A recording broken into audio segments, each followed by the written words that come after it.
여러분, 우리가 인생을 살다 보면 많은 사람들 관계 속에서 가장 힘든 게 무엇일까요? 기다리는 것이죠. 어떤 약속 시간이 됐는데 오질 않아요. 그럼 기다리다 보면 얼마나 지루합니까? 그렇죠. 그러다 보니까 기다리다는 자체가 때로는 그 관계 속에서 불협화음이 나기도 하고 또 그 기다림 속에서 어떤 갈등도 나기도 합니다. 어떤 여행 가이드가 이런 글을 쓴 것을 제가 요약해서 좀 보게 됐는데 참 많은 공감이 되었습니다. 기다림에도 유익이 있다는 것이죠. 기다리면 어떤 유익이 있을까요? 어떻게 보면 기다린다는 것은 또 굉장히 비효율적 아니겠습니까? 그런데 이 비효율적인 이 기다림을 우리가 생각과 관점을 바꾸면 이 기다림 자체가 나를 성장하는데 좋은 기회가 된다는 것입니다. 그래서 먼저 기다림의 유익은 그 기다림을 통하여서 정리의 시간을 가질 수가 있다는 것이죠. 기다리는 동안에 내가 정리할 수 있다. 또 기다림은 학습의 시간이기도 합니다.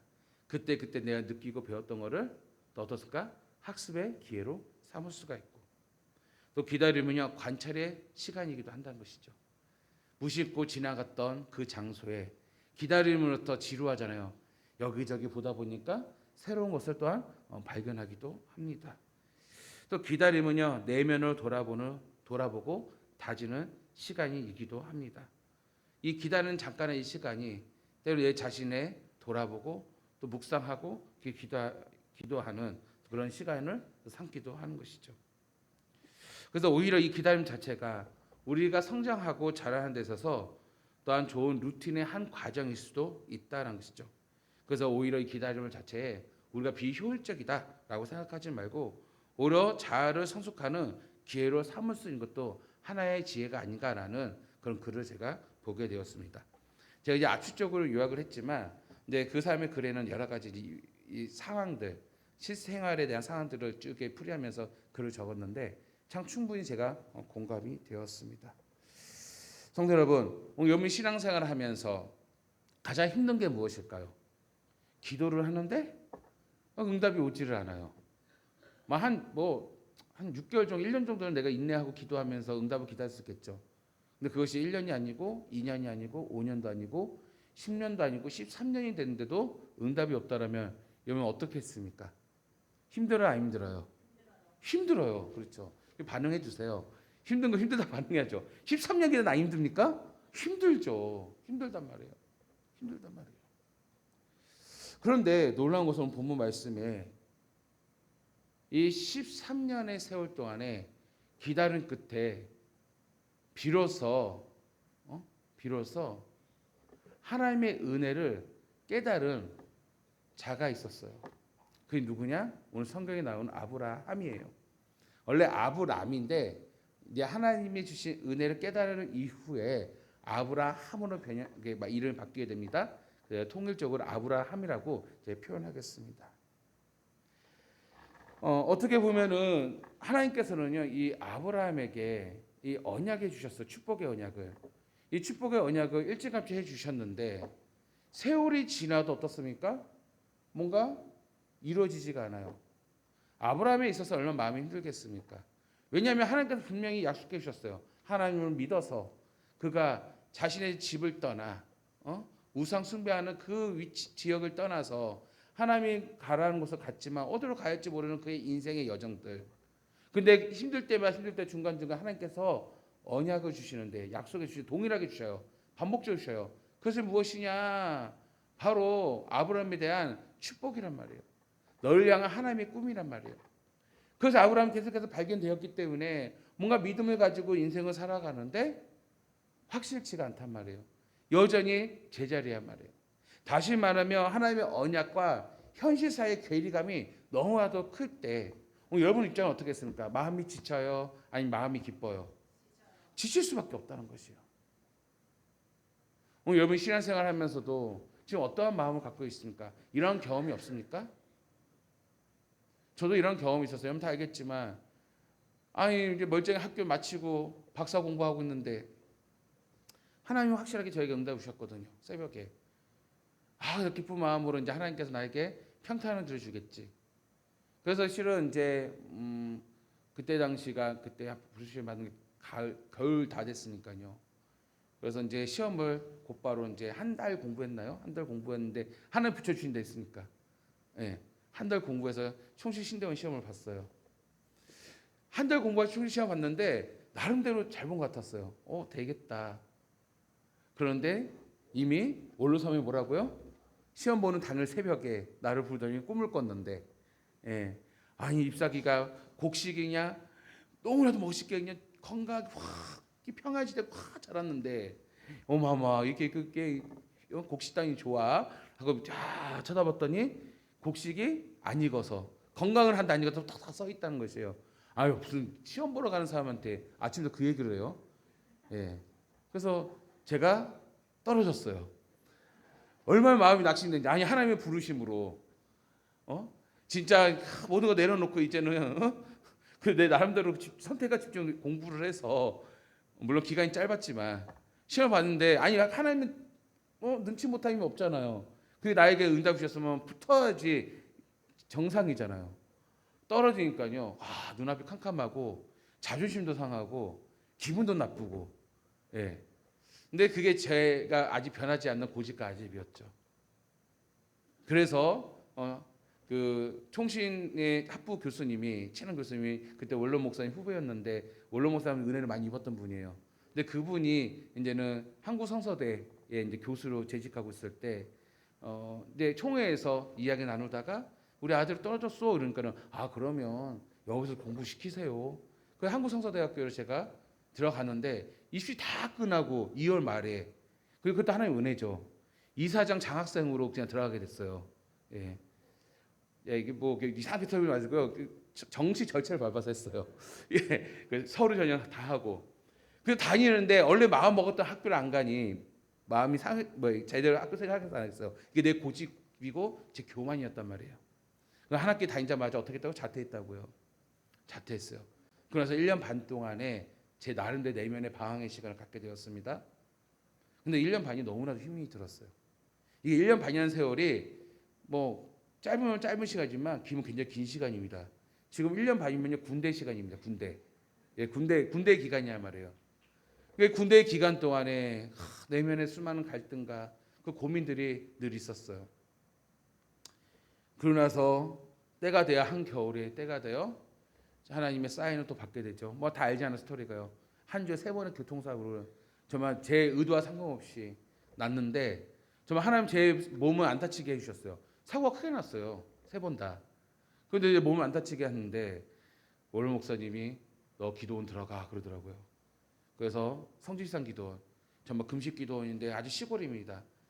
그냥 막 그 깡촌에 강원도 평창의 깡촌에 있는 시골인데 산기도 올라가면은 눈이 쌓인 곳에 짐승이 발자국이 있는 곳에 혼자 올라가기 얼마나 무섭겠어요. 지금까지 못 가는데 그때는요 살고 싶어서 맨정신이 아니었어요.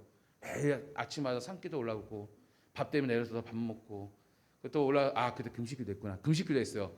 밥 때문에 그냥 내려왔고 또 올라가고 그래서 7일간 금식을 하면서 그러면서 이제 하나님께서 훈련시키시는데 결국 그렇게 간절히 찾고 사모하니 금요일날 밤에 정말 하나님을 응답을 다시 받게 됐고 학교 자퇴했는데 어떻게 가요 했더니 하나님이 예비해 주셨다고 그때는 사인이죠. 그때부터 사인이 열려주는데 그때부터 한 번도 실패를 맛보지 않냐고 계속 합격. 내가 준비도 안 했는데 공부도 제대로 안 했는데 그때부터 1년 반의 과정 이후에 합격, 신학석사도 합격, 모두 합격, 장학금 준다고 합격. 뭐 정말 하나님이 모든 길을 열어주셨어요. 사역의 길도 열어주시고 정말 이루 말할 수 없는 하나님의 길을 열어주셨어요.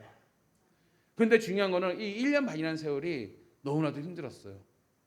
나에게는 고통이었어요. 왜냐하면은 그 젊은 20대 중반에 친구들 다 취업하고 친구들 막 이렇게 세상적으로도 막 이렇게 성공의 길을 막 다니고 있는데 저 혼자 뭔가 정체되고 저 혼자 먼저 멈춰되고 뭔가 아무것도 할 수 없는 저의 모습 속에서 얼마나 초라한지 이루 말할 수가 없어요. 그래서 내가 20대 청년들의 진로에 대한 고민과 갈등을 충분히 제가 이해해요.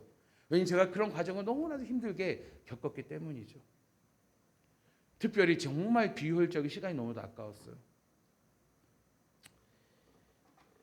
하나님은요 이러한 저를 향하여서 분명히 저를 목회자의 길로 계획하셨지만 하나님은 계속해서 여전히 기다리고 계시는데 오늘 아브라함도 바로 마찬가지였다는 것이죠.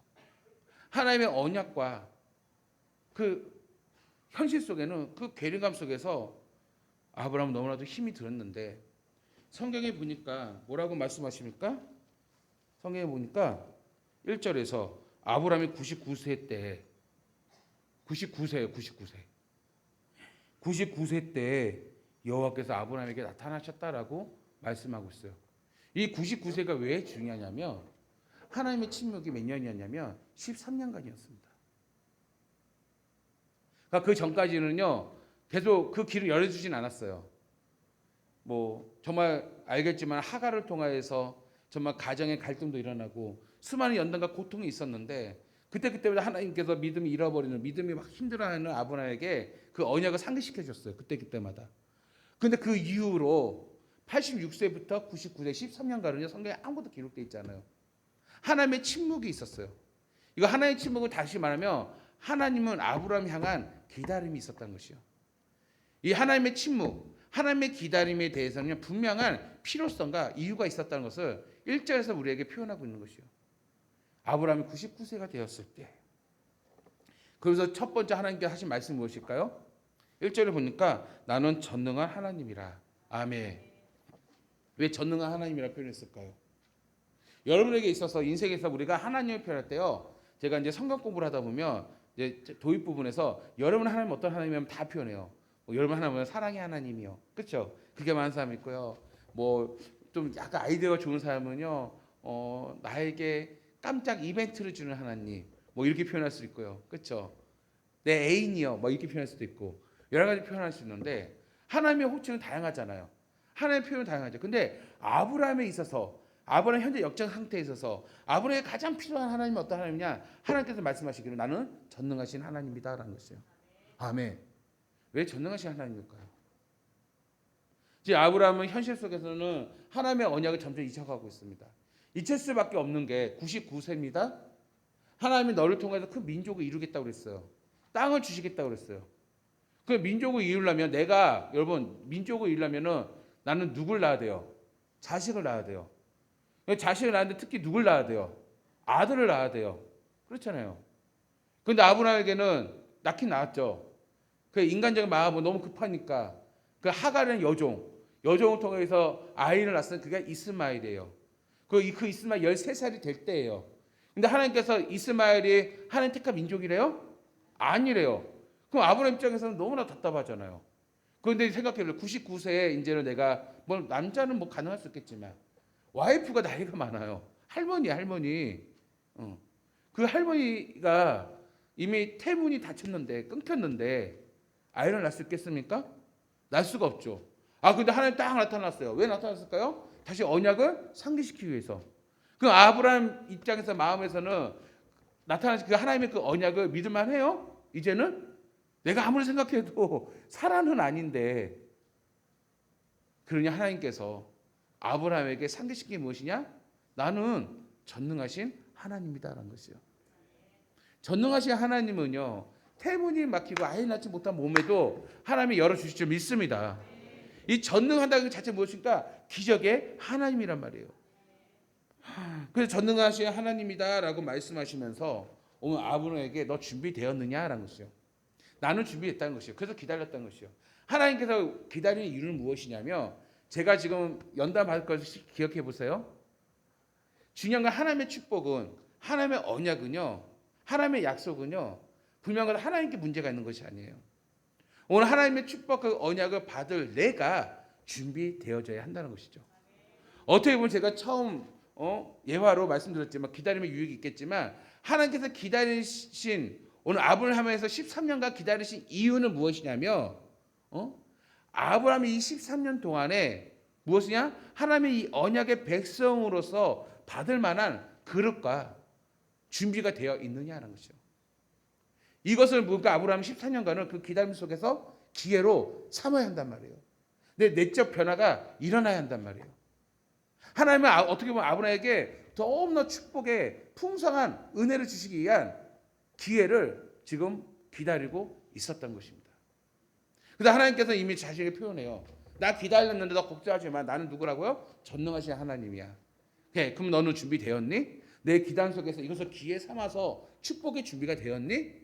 그래서 하나님께서 하신 말씀이 뭐냐면 1절에 보세요. 다시 보면은 나는 전능한 하나님이라 하면서 너는 이제 말합니다. 너는 내 앞에서 행하여 완전하라라고 말했어요. 이렇게 말하면 여러분 감흥이 없죠. 너는 내 앞에서 행하여 완전하라. 이 완전하라는 의미는 딱 두 가지 의미가 담겨져 있습니다. 야, 너 지금 완전하다는 의미는 너 지금 네 마음에 정말 순종할 마음이 준비되어 있느냐? 순종이 포함되어 있어. 순종. 완전하는 거죠. 네 마음이 순종한 마음이 되어 있느냐? 13년간 세월 속에서 여러분 아브라함 가정 알잖아요. 얼마나 믿음으로 달려왔지만 얼마나 자기 자아가 강합니까? 아내를 누이라 속이기도 하고, 그렇죠. 싸움도 쌈박질도 많이 하게 되고, 심지어는 그냥 몸종을 그냥 아내로 삼아서 아들 인위적으로 낳기도 하고, 하나님이 아니라고 하는데 얼마나 어떻게 보면 아브라함이 여러분 믿음이 좋다 하지만요, 믿음 우리가 같은 성정을 가진 사람이에요. 얼마나 인간적인 생각을 가지고 있습니까? 그럼 아브라함에게 하나님께서는 그 언약을 이루시려고 준비되었냐 물으시면서 먼저 완전해졌냐 이거예요. 이 완전이 뭐라고요? 이제는 네 마음으로 순종할 준비가 되어 있냐는 것이에요. 완전함이. 또 완전함이 무엇인지 아십니까? 네 마음이 깨끗해졌냐는 것이요. 깨끗해졌냐. 자, 그 마음의 순종과 마음의 깨끗함, 이것을 한 단어로 말하면 이 완전함은요, 결국 무엇이냐? 거룩하고 있느냐고요. 거룩성이 준비되어 있느냐 거죠. 거룩하냐.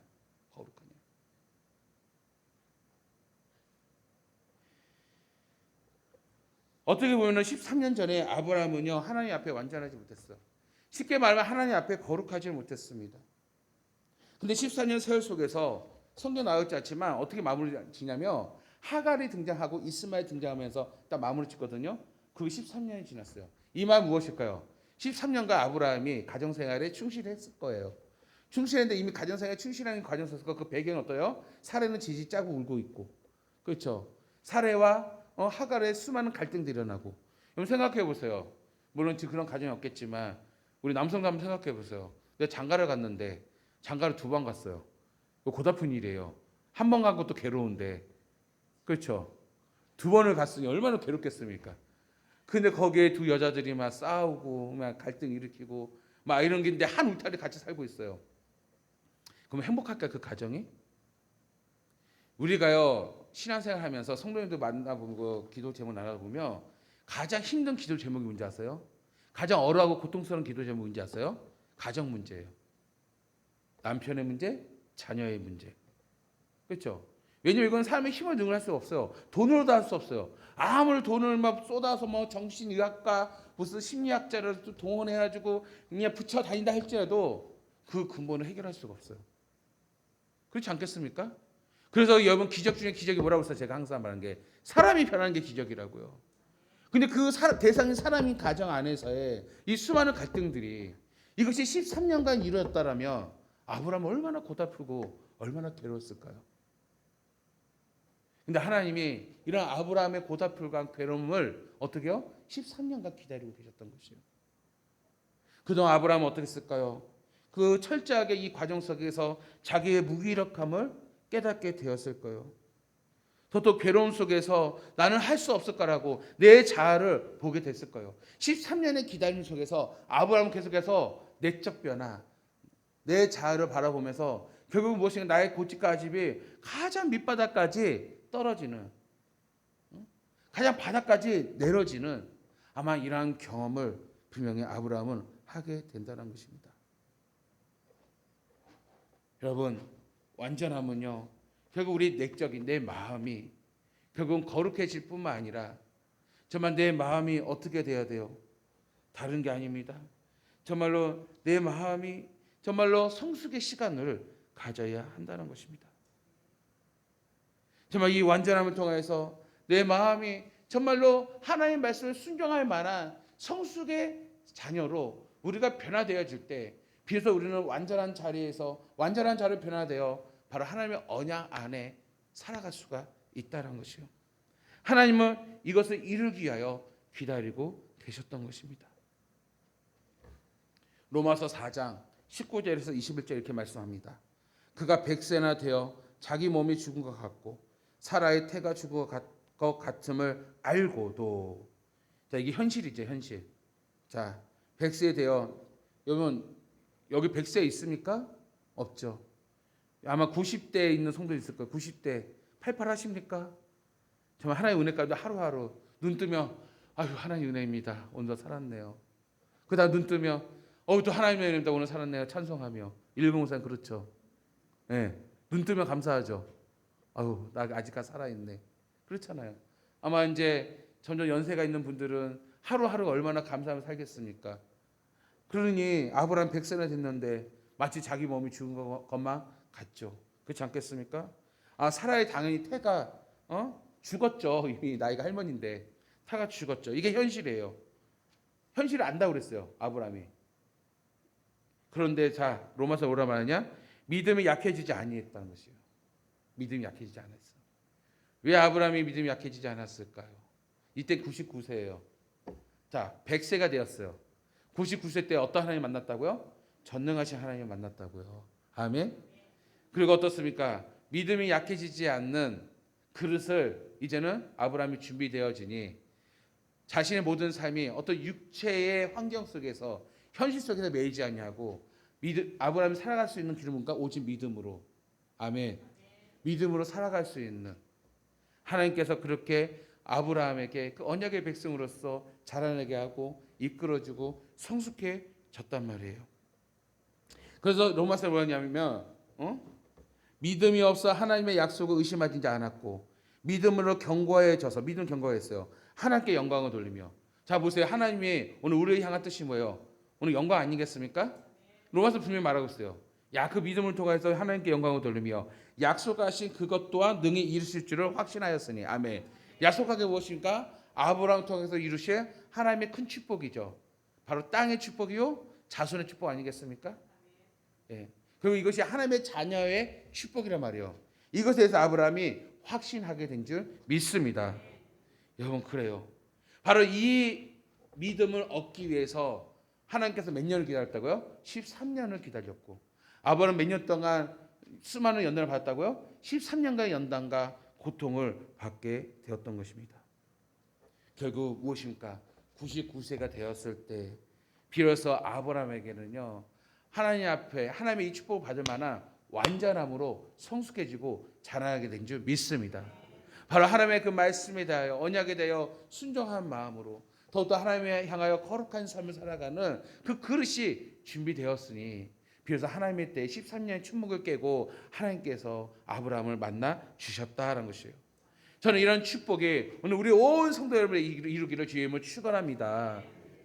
자, 그러면 아브라함은 하나님 앞에 철저히 깨진 자로서 다시 말해 하나님께 준비된 자로서 새로운 언약을 계신하는 자로서 이제 어떠한 축복을 받느냐. 2절의 말씀 보니까 내가 내 언약을 나와 너 사이에 두어 너를 크게 번성하게 하려 하시니 이거는 원래부터 하나님께 아브라함에게 항상 반복적으로 하셨던 약속이었어요. 근데 다시 한번 그때 처음 만났던 창세기에 나왔던 그 처음 만났던 하나님의 약속 바로 내 언약 너와 너 사이에 두어 이 표현을 통해서 다시 한번 아브라함에 상기해주고 그 다음부터 하나님께 주신 축복을 낱낱이 하나하나 표현하는 것을 볼 수가 있습니다. 4절에서는 뭐라고 말씀합니까? 수많은 나라들의 조상이 될 것이다 라고 말씀하고 있어요. 그래서 이제 수많은 민족들의 아버지가 될 것이라고 말씀하면서 하나님께서는 아브라함의 믿음을 보시고 아브라함을 뭐라고요? 아브라함으로 이름을 바꿔주신 것을 볼 수가 있습니다. 다시 말하면 아브라함은 무엇인가? 열국의 아비로서 많은 나라들의 조상으로 하나님께서 세우실 것을 약속하신 것을 볼 수가 있어요. 이건 애초부터 하나님이 아브라함을 통해서 이루실 약속, 언약, 바로 너를 통해서 큰 민족을 이루겠다는 그 언약이 이제 실천이 되고 있다는 것입니다. 또 하나님께서는요 아브라함에게 먼 장래의 일도 약속하셨어요. 먼 장래의 일입니다. 여러분 6절의 말씀 보니까 하나님께 너를 크게 번성하겠다라고 말씀하고 있습니다. 내가 너를 말미암아 나라들을 세울 것이며 나라들을 세웁니다. 그 하나님께서 아브라함한테도 뭘 세우겠다 해서 이 자손들 통해서 왕들이 뭐라고 너로부터 나올 것이다라고 말씀하고 있어요. 6절의 말씀이에요. 여러분 여기서 무엇을 할 수 있습니까? 전 깜짝 놀랐어요. 여러분 하나님의 예정과 섭리를 믿으십니까? 하나님이 여러분을 구원하시고자 계획하시고 예정하셔서 여러분 선택하시면 믿으십니까? 아멘. 어떤 이분은 하나님 이건 너무 불공정하잖아요. 불공평하자 하지만 여러분 하나님은 정말 공평하신 하나님이십니다. 아까 이 축복은요, 아까 전제보다 전능하신 하나님이라고요. 왜 그럴까요? 전능하신 하나님. 그러게 우리는 이 하나님을 향하여 우리 은혜라고 고백할 수밖에 없고요. 하나님 입장에서는요, 하나님의 계획과 예정, 구원의 계획, 섭리. 하나님께서 잘 생각해 보세요. 우리 사무엘상을 떠오르면 우리야 전전시간 금요일 때 내용인데, 자 이스라엘 백성들이 결국은 무엇을 요구합니까? 우리들도 이방 나라에서 왕을 세워달라고 한단 말이에요. 창세기 한참 뒤에 왕을 세워달라는데 하나님께서 허락하시죠. 허락하셔요. 제가 그때도 짜장 짬뽕 예화를 들었는데 하나님은 짬뽕을 좋아하실까요? 짜장을 좋아하실까요? 네, 관심 없어요. 그렇죠? 하나님이 원하시는 건 신정 통치, 그렇죠? 신정 통치란 말이에요. 이 신정 통치는 뭐냐면 우리가 말하는 왕의 제도는 아니야, 이런 개념이 아니에요. 신정 통치라는 것은 우리 이 땅에 여러분 민주주의 있고 여러 가지 제도가 있잖아요. 이 제도의 개념이 아니에요. 이 신정 통치의 개념은 뭐냐면 관계라는 것이에요. 관계. 나중에 나오겠지만 관계예요, 관계. 그러니까 여러분 사사기 시대에도 사사를 통해서 관계를 이루어서 그들이 하나님을 만나게 했잖아요. 왕이 없어도 사사를 통해서 사사가 왕이었어요. 그렇죠? 근데 그들의 왕을 요구하니까 근데 그들의 왕의 요구는 무엇입니까? 하나님을 의지하지 아니하고 세상을 의지하는 방식 그 마음을 알았기 때문에 하나님 기뻐하지 않았던 거예요. 어떤 제도하고는 관심이 없어요. 어떤 제도하고는. 왕의 제도라 할지라도 하나님과 관계에 맺힐 수 있다라면 그것도 오케이라는 것이에요. 사무엘상이 그 내용이에요. 그렇죠? 그래서 왕에 대해서 표현하잖아요. 왕이 하나님을 잘 섬겨야 돼요. 왕이 하나님을 잘 섬기며 백성과 관계가 잘 이루어지는 것이요. 중재자의 역할을 하는 것이요. 그러나 이스라엘 세운 왕들이 그 자리를 제대로 했어요? 하나님과 관계가 잘 이루었어요? 못했어요. 그래서 우리의 영원한 왕, 유일한 왕 누가요? 예수 그리스도. 우리의 중재자신 예수 그리스도가 그래서 이 땅에 오신 것이에요. 만왕의 왕으로서 이 땅에 오신 것이에요. 아멘. 그러니까 하나님께서 신정 통치라는 건 다른 게 아니라 바로 관계를 말하고 있어요. 이걸 바라봤을 때 한참 뒤잖아요. 근데 아브라함을 통해서 네 자손한테 누굴 세우겠다고요? 왕을 세우겠다고요. 그러니까 이미 하나님께서 우리는 볼 때는 하나님은 왕정 제도를 안 좋아하셔. 이건 잘못된 해석인 것이죠. 잘못된 해석인 것이요. 여기서 우리가 뭐를 할 수 있습니까? 하나님이 이미 이스라엘 향해서 알고 있는 거예요. 뭐였냐? 니네들이 왕을 요구할 거야 나중에. 이때 왕정 제도였어요. 있었어요. 다른 나라들은. 이스라엘은 없었어요. 근데 분명히 얘네들은 왕을 요구할 거야. 그러니까 미리 하나님께서 뭐라고요? 니네들이 네 자손에서 왕이 나올 거야 라고 말씀하셨다는 것이죠. 이 말은 지금 무엇입니까? 이미 하나님이 당신의 자녀, 택한 백성을 이미 창세 전부터 알고 계셨을까 모를까요? 알고 계신 거예요. 하나님 구원의 계획을 다 알고 계시는데 그 구원의 계획을 아는 가운데 하나님의 역사 속에서 오늘 우리들을 다 펼쳐놓고 하나님의 자녀들을 하나님께서 예정하고 선택해서 구원의 백성을 모으는 작업을 지금 이루고 계신단 말이에요. 아멘. 그렇게 따지면 나의 힘과 능력으로 구원받는 것이 아니라 오직 뭐예요? 하나님의 예정하신가 하나님의 선택이란 말이에요.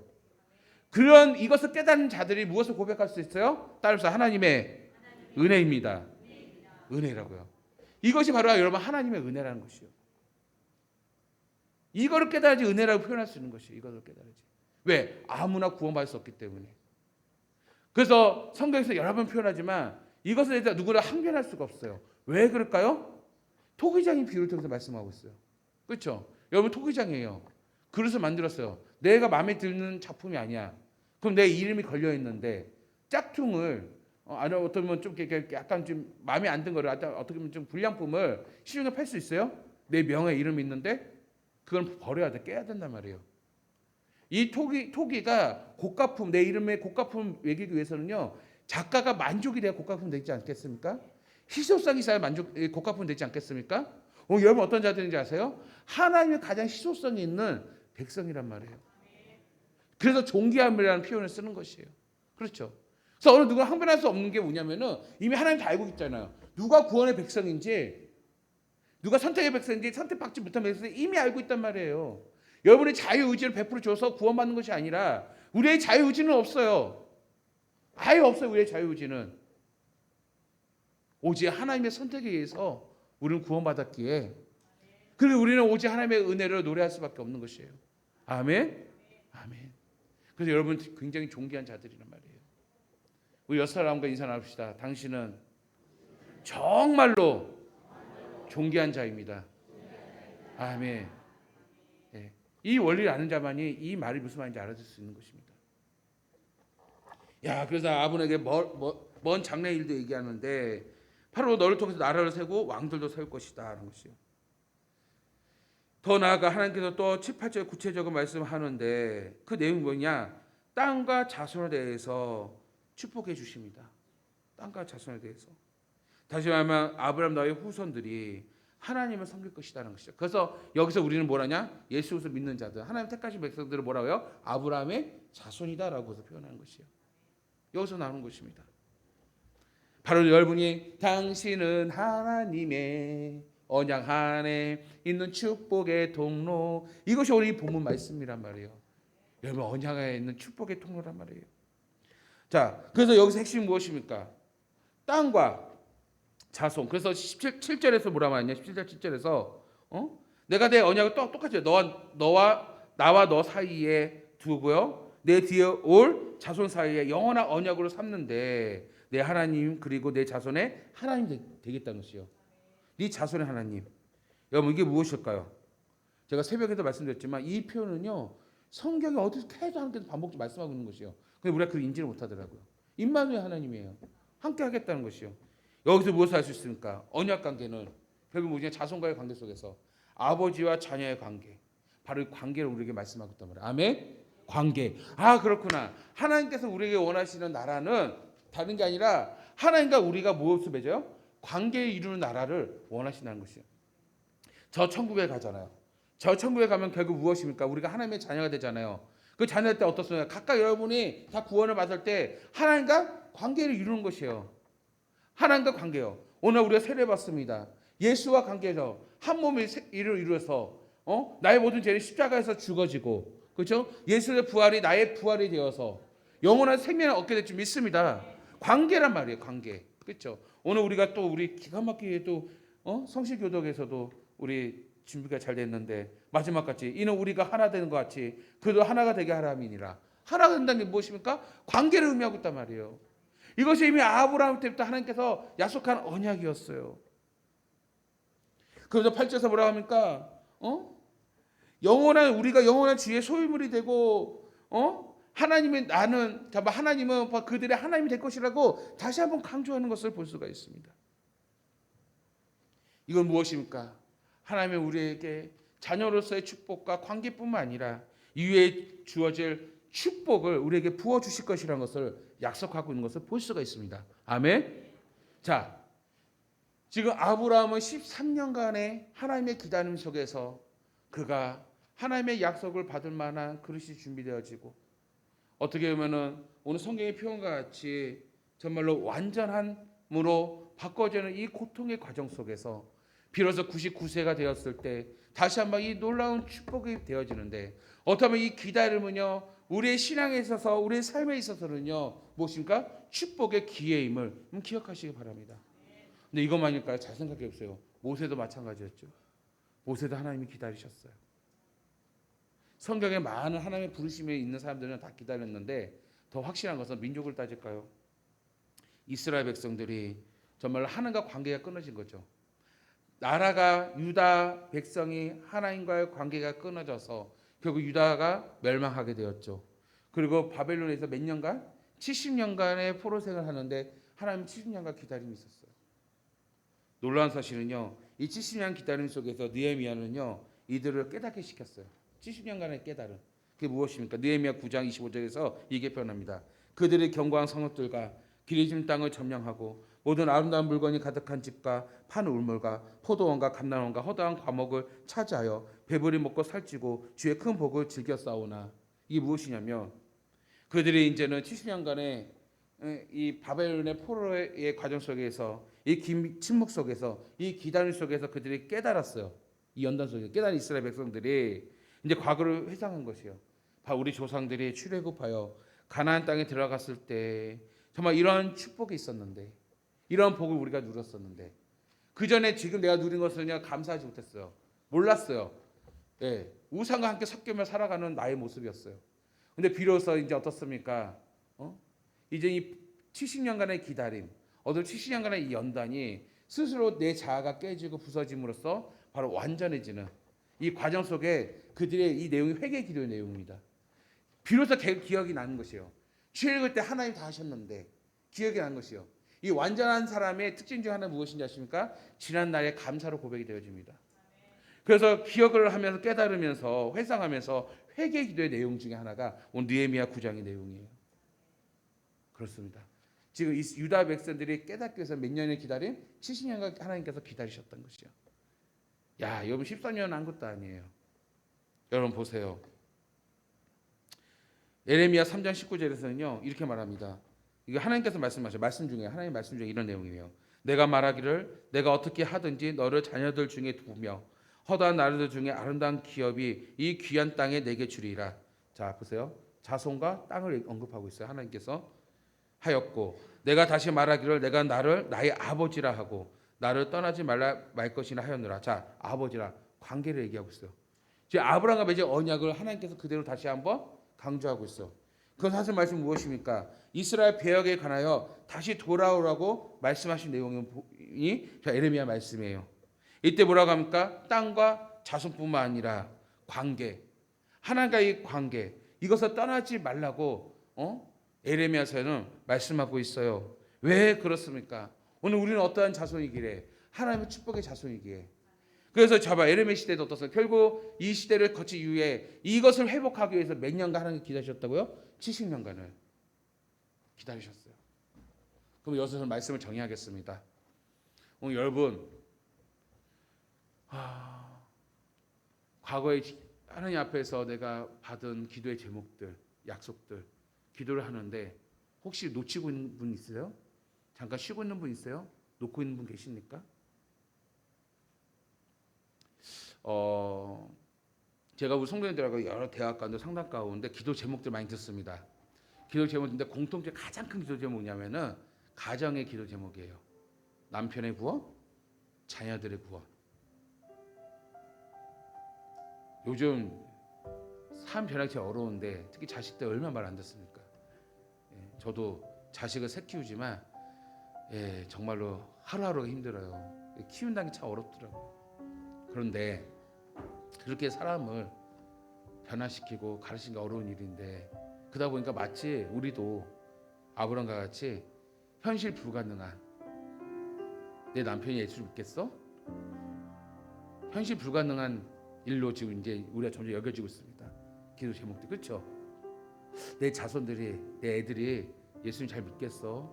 아유 교회 나가면은 그냥 애들이 그냥 막 싫어하고 하는데 그 전에 열심히 기도하고 했는데 현실과 나의 기도는 너무 괴리감이 느껴진단 말이에요. 그래 안 그래요? 자녀들 문제 아니더라도 여러분 현실 속에서 하나님 앞에 지금 간절히 구하고 기도한 내용들이 있는데 아니 하나님 노 하면은 응답 딱 받으면 끝나면 되는데 이건 애매해서 노도 아니고 예수도 아니고 특히 가정 문제, 자녀 문제는 그렇지 않겠습니까? 그때 얼마나 괴롭고 얼마나 마음이 힘듭니까? 근데 여기서 여러분 하나님은 안 주시려는 게 아니에요. 지금 기다리고 있어요. 그럼 기다린다는 것은 무엇입니까? 문제가 누구에게 있어요? 내 자식에게 문제 있을까요? 하나님 말씀 안 듣고 교회 안 나와서? 내 남편에게 문제 있을까요? 저는 자식과 남편의 문제가 없다고 봐요. 왜? 복음은 맛보지 못했는데요. 알지 못했는데요. 하나님 지금 무엇을 기다리고 있을까요? 오늘 여러분들이 아브라함에서 뭘로 변해야 돼요? 아브라함으로 변해야 된다. 문제는 내 자식에게 내 남편에게 있는 것이 아니라 나에게 있다는 것이에요. 내가 여전히 깨지지 못한 믿음, 완전하지 못한 믿음, 내 자아가 정말 이 하나님의 이 기다림 속에서 깨지고 부서질 때, 그럴 때 완전해질 때 하나님은 나와 맺은 그 언약의 그 축복을 분명히 이루어 주실 줄 믿습니다. 그 하나님 어떤 하나님인지 아세요? 따라서 전능하신 하나님. 다시 전능하신 하나님. 여러분이 불가능한 일이라고 말했던 기도 제목들이 현실 불가능하다고 생각하는 모든 것들이 여러분 구하는 대상자가 누구냐면 전능하신 하나님이었던 것입니다. 문제는 나에게 있었던 것입니다. 실제적으로 우리 교회에 누가 말 안 할게요. 그냥 괜히 또 우리 교회 성도 언급하면은 또 괜히 또 이렇게 관심을 가지니까. 그런데 하나님 영광에서 잠깐 제가 이건 팩트니까 영광을 해서 정말 우리 교회 정말 학생회 때부터 정말로 가정구원에서 기도했던 있었어요. 그 저는 아주 애기였어요. 그런데 제가 이제 자라면서 초등학교, 중학교, 고등학교 올라가는데 한 20년 넘는 세월 같아. 30년 될 것 같아요. 30년 세월을 맨날 수련회 가면 울어요. 맨날 예배 시간 울어요. 눈도 큰데 맨날 울어. 울기만 해. 그래서 딱 보면은 수련회, 우리 그때는 이런 수련회지가 있었어요. 그럼 나의 기도 제목 이런 거 있잖아요. 그러면 가족 구원, 엄마 구원, 오빠 구원, 가족 구원 이게 있단 말이에요. 그게 힘드나?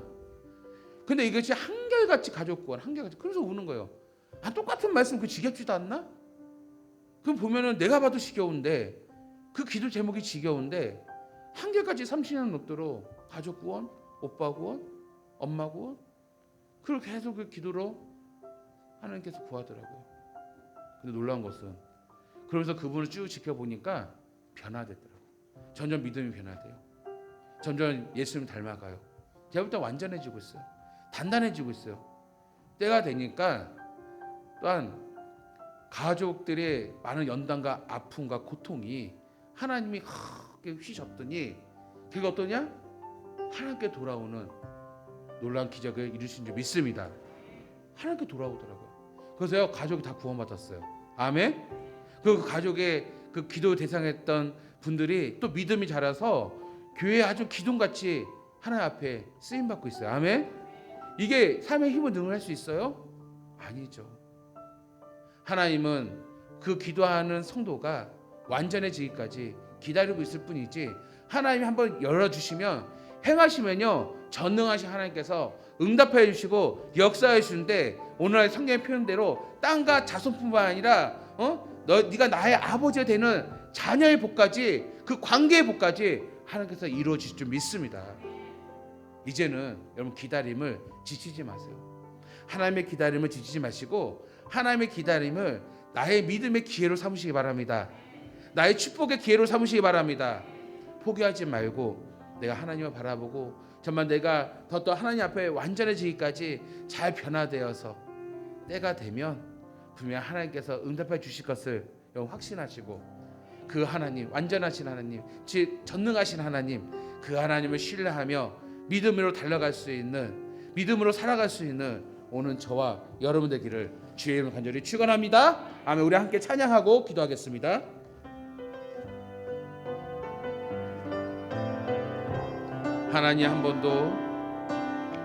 하나님 한 번도 나를 실망시킨 적 없으시고 언제나 공평과 은혜로 나를 지키셨네. 지나온 모든 세월들 돌아보아도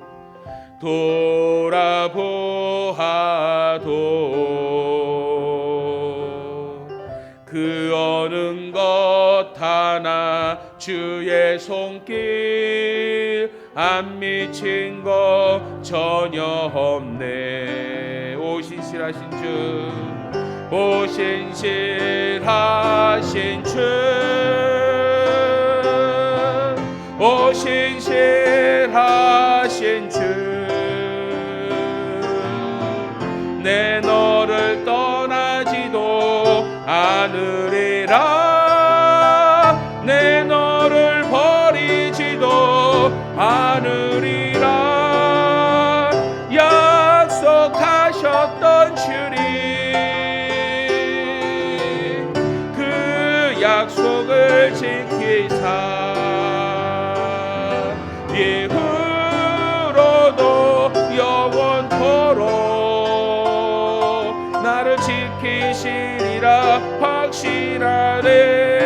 지나온 모든 세월들 지나온 모든 세월들 돌아보아도 그 어느 것 하나 주의 손길 안 미친 것 전혀 없네. 고백합시다. 오 신실하신 주, 오 신실하신 주, 오 신실하신 주, 내 너를 떠나지도 않으리라, 내 너를 버리지도 않으리라. 약속하셨던 주님, 그 약속을 지키사 이후로도 영원토록 나를 지키시리라 확실하네. 오 신실하신 주, 오 신실하신 주, 오 신실하신 주, 내 너를 떠나지도 않으리라, 내 너를 버리지도 않으리라. 약속하셨던 주님, 그 약속을 지키사 이후로도 영원토록 나를 지키시리라 확신하네. 우리는 신앙생활 하다 보면 참 나의 자신을 볼 때 참 망각의 존재인 것 같아요. 지금까지 하나님이 행하시고 신실하신 그 하나님께서 약속하신 걸 이루셨는데 우리는 그때만 감사할 뿐이지 너무나도 망각할 때가 너무나도 많은 것을 내 자신을 보게 됩니다. 여러분, 남을 탓하지 마시고 환경을 보지 마시고 여전히 내가 완전하지 못한 나의 연약함을 오늘 주님 앞에 드러내고 내려놓으시기 바랍니다. 정말 내 자아가 완전히 깨지고 내려놓고 정말 예수를 채워지는 나의 삶이야말로 여러분 정말 진정한 행복이 있습니다. 왜냐하면 여러분 이 믿음 있잖아요. 나는 하나님 택하신 백성이라는, 하나님 택하신 백성의 가장 행복은요, 내 자아가 내려놓고 바로 내 마음이 하나님 앞에 완전해지는 것이요, 하나님의 온전한 순종과 하나님 앞에 더욱더 거룩한 나의 삶, 오늘 이것이야말로 우리 정말 행복한 우리의 인생을 살아갈 수가 있습니다. 기도의 응답도 마찬가지예요. 오늘 이 시간 우리가 기도할 때 여러분 하나님은 전능하신 하나님이십니다. 여태까지 여러분 기도하면서 포기하고 잃어버리고 정말 내려놓았던 기도 제목들이 있습니까? 아니 자식이 엄마한테 떼쓰면 안 돼요? 아빠한테? 때로는 이게 하나님 원치 않은 것일 수도 있지만 때를 쓰더라도 하나님 나 우리 가족 구원해 주세요. 우리 자녀 구원해 주세요. 내 남편 구원해 주세요. 왜 우리는 왜 일찌감치 포기하고 왜 현실과 하나님의 그 말씀 가운데 괴리감 때문에 왜 모든 것을 내려놓고 있습니까? 오늘 이 말씀을 통하여 여러분 시간이 흘러갈수록 불가능해 보이지만 하나님은 전능하신 하나님이기에 하나님은 우리의 기다림 속에서 먼저 내 자아가 내 자신이 완전해지기를 기다리고 계십니다. 오늘 시간 기도할 때 하나님 나를 만져주시고 아버지여 나를 변화시켜서 정말 하나님의 신실하심 통하여 완전한 주의 자녀 되게 해주세요.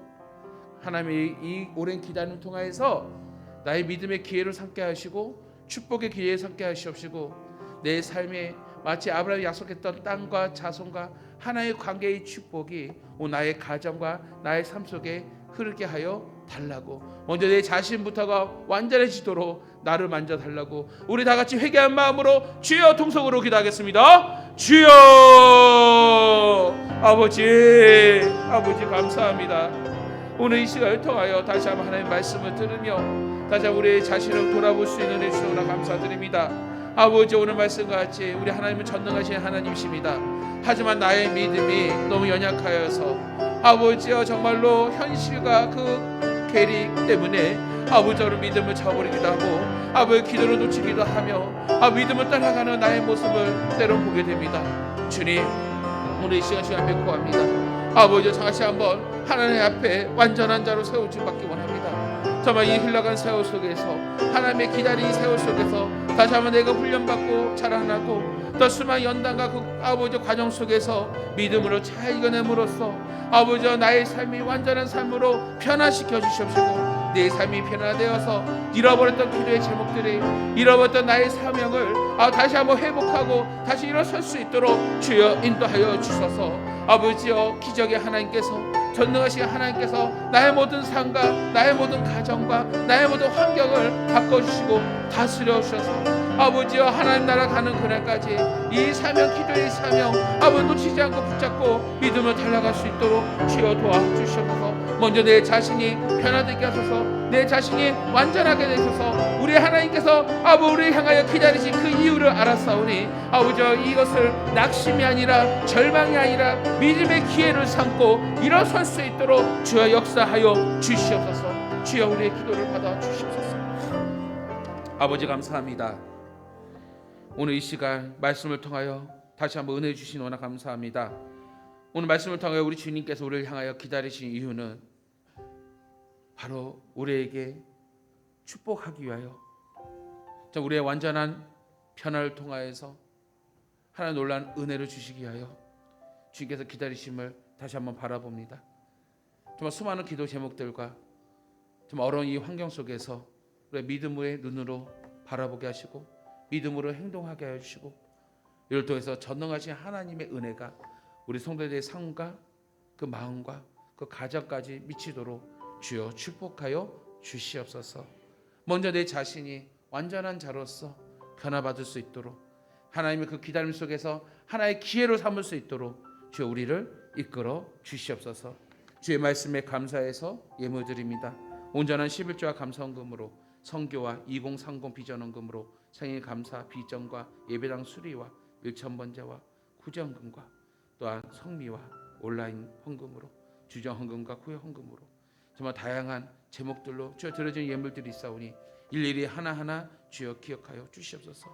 나의 죄를 고백하며 정말 주님 앞에 정말로 그 마음과 정말 그 생각과 이 모든 것을 주님께 드리기 위하여 표현하기 위하여 저 이 예물을 드리오니 주여 기뻐 받아 주시옵시고 이 믿음을 기억하사 우리 성도의 손이 부족함이 없도록 마르지 않도록 주여 축복하여 주시옵소서.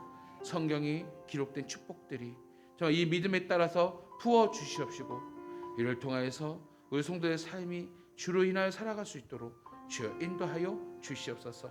강당구정금으로 정정주 이사님 범사에 감사해 드립니다. 우리 지사님의 영육간의 건강함과 성령의 충만함을 더하여 주시고 무슨 일을 하든지 간에 아버지 부족함이 없도록 날마다 채워주시며 모든 일을 할 때 지경을 넓혀주시사 좋은 사람 만나게 하시고 또 우리 지사의 모든 삶에 아버지 윤택하게 하여 주시사 아버지와 하나님의 은혜가 넘치도록 인도하소서. 무엇보다 영육간의 건강하시고 붙잡아주셔서 어떤 일을 하든 간에 사고 없이 일을 잘 진행할 수 있도록 도와주시고 정말 이 시대에 정말 하나님 완전한 자로서 쓰임받는 부족함이 없도록 축복하여 주시고 매일 삶이 범사에 감사가 넘치도록 역사하여 주시옵소서. 오늘 여기 나온 성도들 한 사람 한 사람 주여 기억하여 주시사 완전한 자로 주여 훈련되고 변화되게 하여 주시고 하나님의 오랜 기다림 끝에 결국은 우리가 완전해져서 정말 하나님 예비하신 축복을 누릴 수 있는 우리 귀한 성도들 될 수 있도록 축복하여 주시옵소서. 이제는 우리 주 예수 그리스도의 은혜와 우리 아버지 하나님의 극장신 사랑과 성령님의 감화 감동 역사 충만인도 교통하여 주심을 전능하신 하나님을 바라보고 믿음으로 변화되고 살아가기를 간절히 바라는 우리 성도들 머리와 가정과 교회 위에 이제부터 영원토록 함께 계실지어다. 아멘.